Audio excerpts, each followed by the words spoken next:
El hiperfoco y el TDAH, ¿mito o realidad? Veamos la opinión del doctor Alberto Fernández Jaén.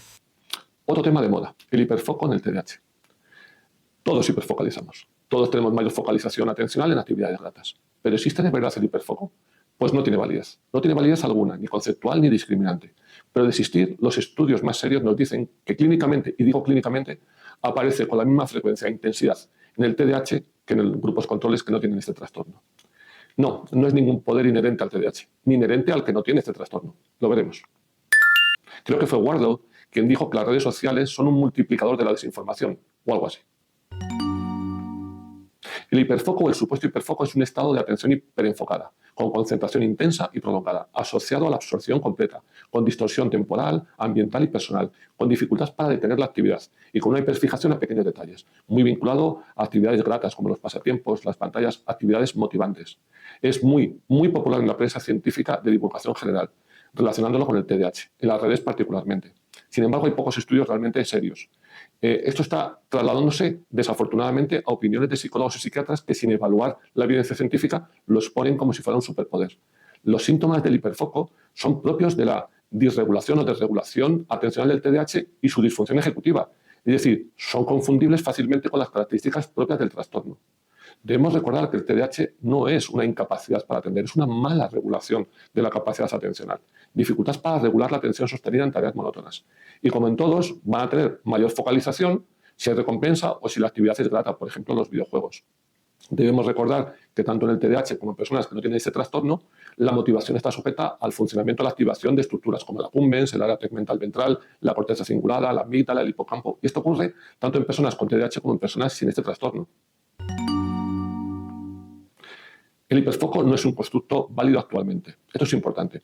No tiene validez conceptual. La definición es ambigua y variable entre los escasos estudios que hay. No tiene validez discriminante. No tiene validez predictiva ni pronóstica. No tiene correlato neurobiológico ni cognitivo alguno. Y está sustentado en cuestionarios que no tienen validación psicométrica general y que solapan los síntomas del propio TDAH y la disfunción ejecutiva con el hiperfoco. La relación entre el TDAH y el hiperfoco viene sobre todo de la prensa científica popular y de las redes sociales de forma llamativa.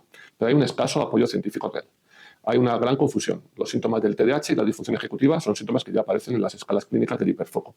De hecho, el hiperfoco se ha relacionado con la adicción a la tecnología, es decir, algo realmente patológico. Y sin embargo, en las redes se muestra como si fuera un superpoder. Un superpoder amplificado por el fenómeno de Barnum-Forer. Vamos a poner un ejemplo del Barnum-Forer en el hiperfoco. Cuando algo te apasiona, desaparece el mundo. Te cuesta arrancar, pero cuando arrancas nadie te detiene. Pierdes la noción del tiempo cuando estás inspirado. Te cuesta cambiar de tarea cuando estás realmente enfocado. Tu creatividad brilla cuando estás en tu elemento. Tras una hiperatención llegas al vacío o al agotamiento. No eres el único, tienes TDAH y un gran superpoder, tu hiperfoco.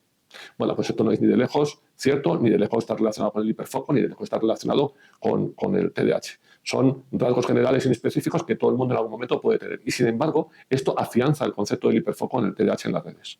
Cuando ya nos vamos a la literatura científica, debemos hacer uso de 5 estudios, publicados del 2019 al 2024. Los estudios de Hupfeld, de Groen, de Easy, de Zahn y de García Pimenta.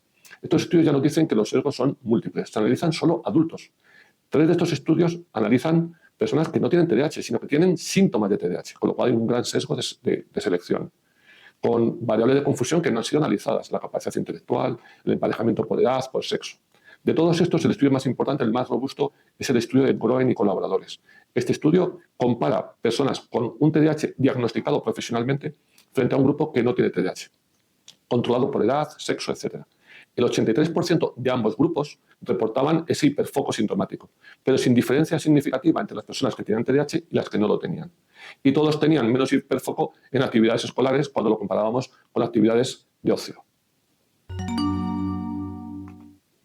Resumiendo, con las evidencias actuales y en base a mi propia experiencia, debemos decir que el TDAH no es un trastorno que se relacione con la incapacidad atencional, es un trastorno de la regulación atencional, atención que a su vez está condicionada por la motivación y asociada a una clara disfunción ejecutiva.